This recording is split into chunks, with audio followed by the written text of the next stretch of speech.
सारे ऐसे नेताओं की तस्वीरें जो टीएमसी छोड़कर चले गए बीजेपी में, तो आपको लगता है इससे भी गेम पलट जाएगा? नहीं, ऐसा तो कुछ नहीं होगा। नहीं, जो काम ठीक करेगा उसी सरकार रहना चाहिए। नहीं, आके तो ऐसा फायदा नहीं है। सब्जी बनाएगा, खाना खाएगा या चाय पिएगा, उसमें तो आदमी का दिल खुश नहीं कर सकता है ना। परिवर्तन आपको लगता है कि होगा या फिर ठीक है मामला सरकार ममता बनर्जी का? सरकार ममता बनर्जी ठीक है। परिवर्तन चाहिए कि नहीं? परिवर्तन तो बिल्कुल चाहिए।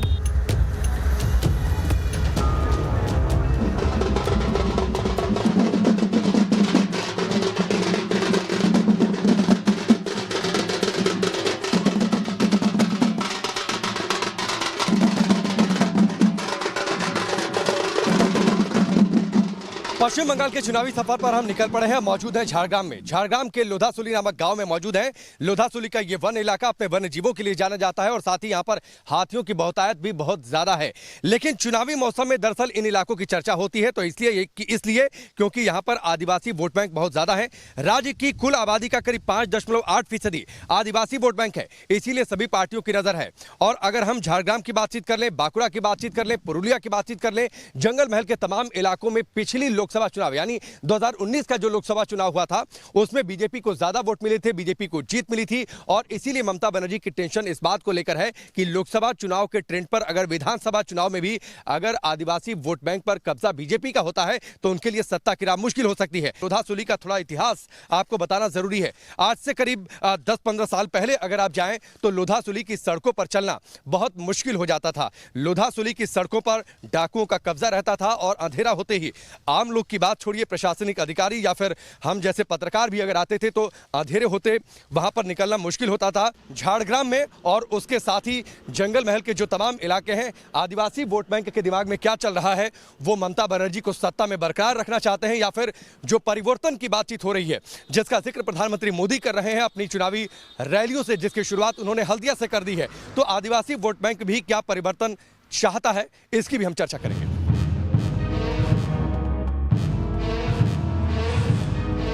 बंगाल बोले में आज हम आपको दिखाएंगे विधानसभा चुनाव को लेकर झारग्राम की जनता का मूड क्या है।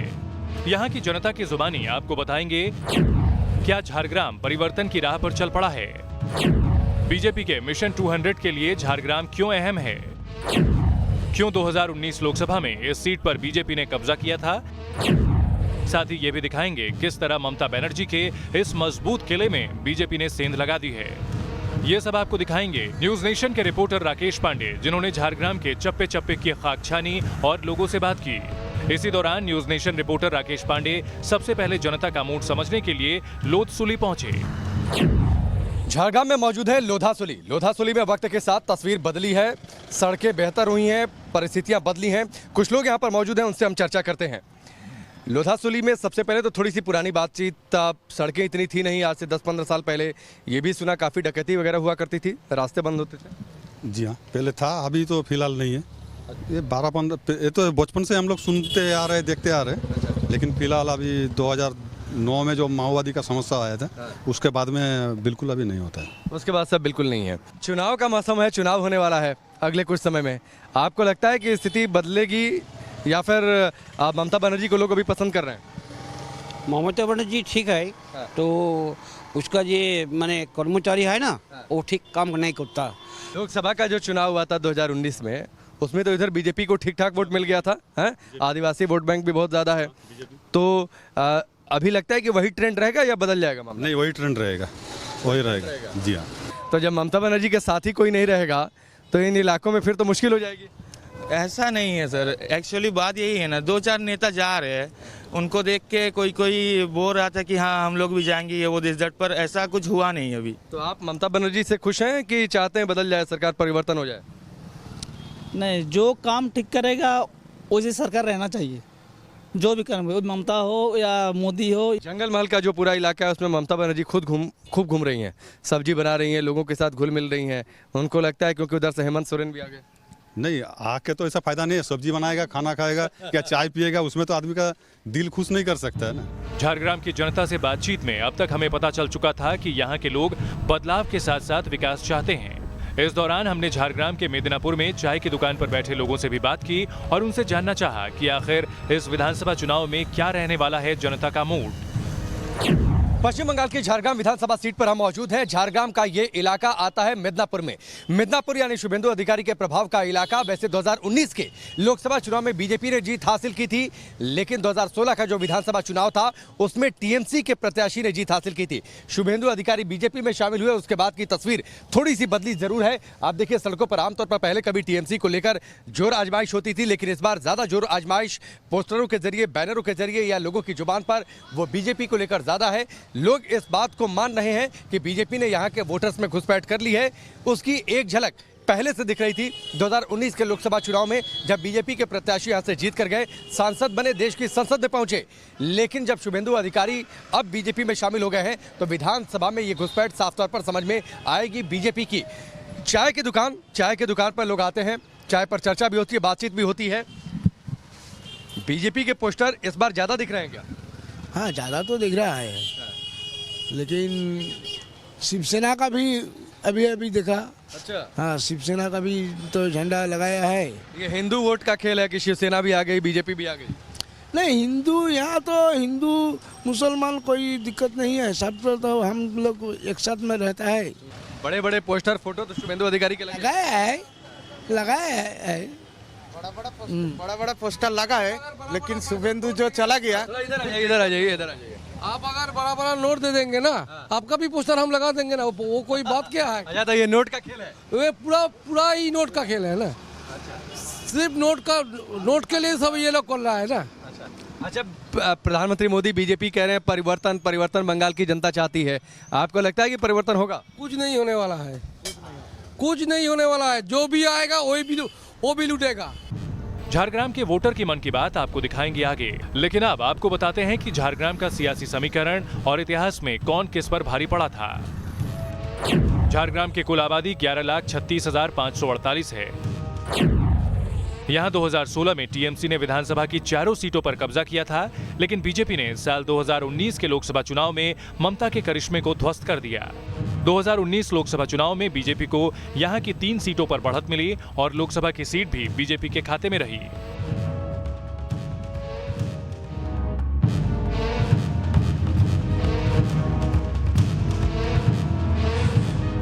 ये झारग्राम का वो इलाका है जहां कभी टीएमसी के पोस्टर और बैनर दिखते थे, लेकिन शुभेंदु अधिकारी के इलाके में अब सड़कें बीजेपी के चुनाव चिन्ह से अटी पड़ी हैं। सियासत का अंक गणित अब ये बता रहा है कि झारग्राम में बदलाव की बयार बह रही है, लेकिन अब आपको झारग्राम के उस इतिहास से मिलाते हैं जो आज भी जीवंत है।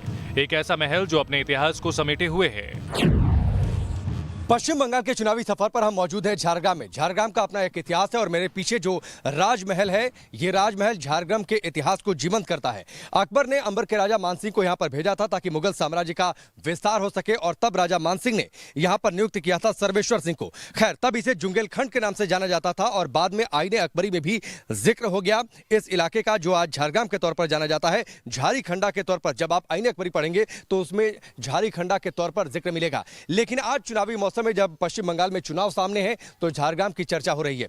यहां पर ये आपको बता दें कि ये पूरा इलाका है जो है वो मिदनापुर में आता है। मिदनापुर यानी शुभेंदु अधिकारी के प्रभाव का इलाका, और शुभेंदु अधिकारी कुछ समय पहले चले गए हैं बीजेपी में। बीजेपी की तमाम रैलियों का हिस्सा बन रहे हैं, प्रधानमंत्री मोदी के साथ मंच साझा कर रहे हैं और जोर देकर ये कह रहे हैं कि ममता बनर्जी की सत्ता को वो उखाड़ फेंकेंगे, और इसके लिए मिदनापुर को उन्होंने अपनी प्रयोगशाला बना दिया है। ममता बनर्जी हुंकार भर रही हैं कि इससे कोई फर्क पड़ने वाला नहीं है, शुभेंदु अधिकारी के हर दांव को वो फेल कर देंगी। लेकिन झारग्राम की जनता सोचती क्या है चुनावी मौसम में? क्या वो वाकई एक बार शुभेंदु अधिकारी को उतना ही भाव देगी?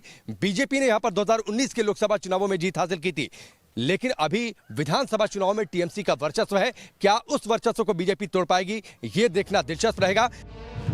झारग्राम बंगाल का ये इलाका आदिवासी बहुल है और न्यूज नेशन को कुछ ऐसे ही लोग मिले जिनसे विकास प्रकाश वर्ष की दूरी पर है।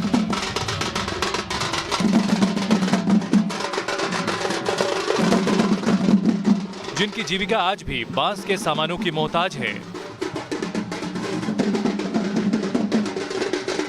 आदिवासी समाज का कहना है कि उन्हें सरकार की किसी भी योजना का लाभ नहीं मिल रहा है।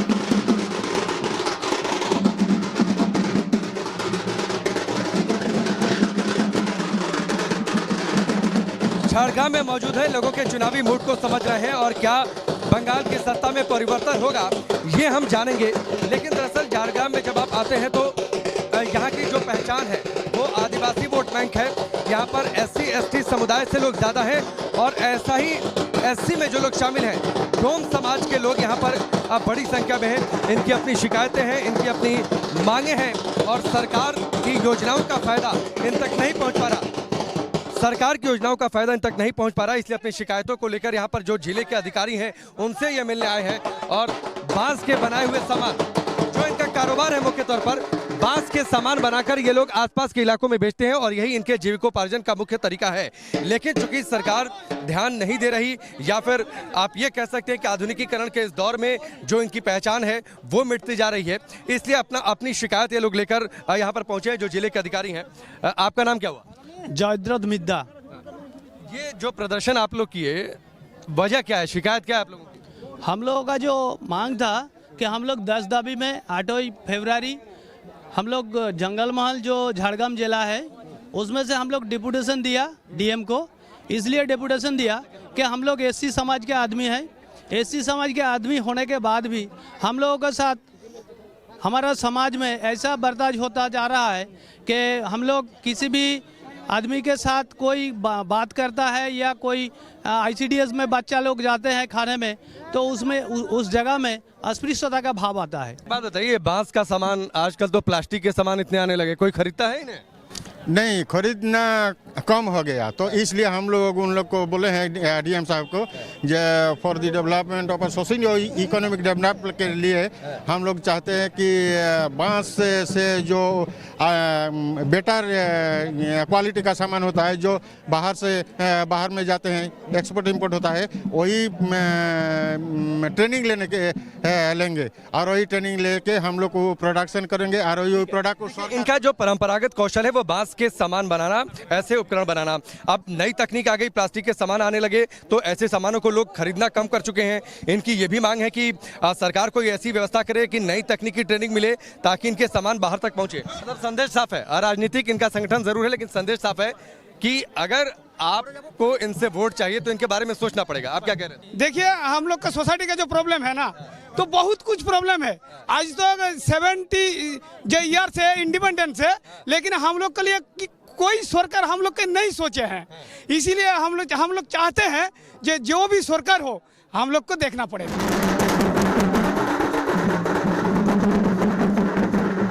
बंगाल बोले में न्यूज नेशन का मकसद जनता के पास सीधे पहुंचना है और उनसे जुड़े मुद्दे उठाना है। इसी मकसद के साथ न्यूज नेशन के रिपोर्टर राकेश पांडे ने कुछ और लोगों से बंगाल की सियासत पर उनका रुख जानना चाहा कि आखिर इस बार बंगाल क्या बोल रहा है। 2019 लोकसभा चुनाव में अपने प्रत्याशी की जीत के बाद उत्साहित है भारतीय जनता पार्टी और उसके बाद झारग्राम विधानसभा सीट पर इस बार के बंगाल विधानसभा चुनावों में भी बीजेपी जोर इस बात को लेकर लगा रही है कि यहां से उसके प्रत्याशी की जीत हो जाए। हालांकि अभी यहां पर TMC का कब्जा जरूर है, लेकिन क्या परिवर्तन होगा? प्रधानमंत्री मोदी अपनी रैलियों से यह कह रहे हैं कि परिवर्तन होगा। आपको लगता है कि बंगाल की सत्ता में परिवर्तन होगा? हाँ, परिवर्तन तो होना चाहिए, परिवर्तन होना चाहिए, जरूर परिवर्तन होना चाहिए। क्योंकि देखिए, बहुत कुछ हो रहा है, लेकिन यंग जनरेशन के लिए काम कहाँ? हम यंग हैं, हम यही ढूंढते हैं कि हम लोग को ठीक ठाक से काम मिले, इंडस्ट्री बने, यही हम चाहते हैं। बहुत कुछ प्रपोजल दिए हैं, बहुत कुछ हो रहा है, ठीक है, वो सब ठीक है, लेकिन हम लोग के लिए काम चाहिए। काम चाहिए। ये जंगल ज्यादा है यहाँ पर, है ना? जंगल ज्यादा है, पहले बहुत नक्सली हरकतें हुआ करती थी, अभी क्या सब ठीक रहता है? अभी सब कुछ नहीं है, अभी सब ठीक है। ठीक है, तो परिवर्तन आपको लगता है कि होगा या फिर ठीक है मामला सरकार ममता बनर्जी का? सरकार ममता बनर्जी ठीक है, इधर सब कुछ ठीक है, काम है, काम चल रहा है। काम चल रहा है तो कह रहे हैं काम नहीं मिल रहा है? काम मिल रहा है, अभी इंडस्ट्री होना चाहिए। तो आपको लगता है कि नारों से असर पड़ेगा? जो नारे आप मुद्दों से अलग हटकर हर रैली में कोई ना कोई नारे, कोई जय श्री राम के नारे लगा रहा है, कोई कुछ और नारे लगा रहा है, वो तो सब चुनाव के बाद ही पता चलेगा, ठीक है? अभी सब 50-50 में है। हम लोग हिंदू है तो जय श्री राम तो हमारा भगवान होता है ना, तो इसमें कोई बुराई नहीं है। नहीं, तब तो ममता बनर्जी कहती है कि उनका अपमान हो रहा है इससे। नहीं, ये तो हमारा भगवान है ना, तो ये अपमान कैसे? ये तो बोलना ही पड़ेगा जय श्री राम। क्या ममता बनर्जी, हम लोग का धर्म मानना चाहिए। ठीक है, लोग ये कहते हैं काम हुआ है, लेकिन लोगों की एक शिकायत ये है कि इंडस्ट्रीज यहाँ पर बहुत ज़्यादा नहीं आई हैं। इंडस्ट्री आती तो रोजगार मिलता, लोगों को बाहर जाना नहीं पड़ता। कई जगहों पर लोग ये कहते हुए सुनाई दिए कि उन्हें बाहर जाना पड़ता है काम करने के लिए। आने वाले चुनावों में टीएमसी को यानी ममता बनर्जी को, इसीलिए वो चिंतित भी हैं और इसको लेकर अंदर खाने में एक रणनीति भी बन रही है। कैमरामैन मुकेश के साथ राकेश पांडे, न्यूज़ नेशन, झारग्राम।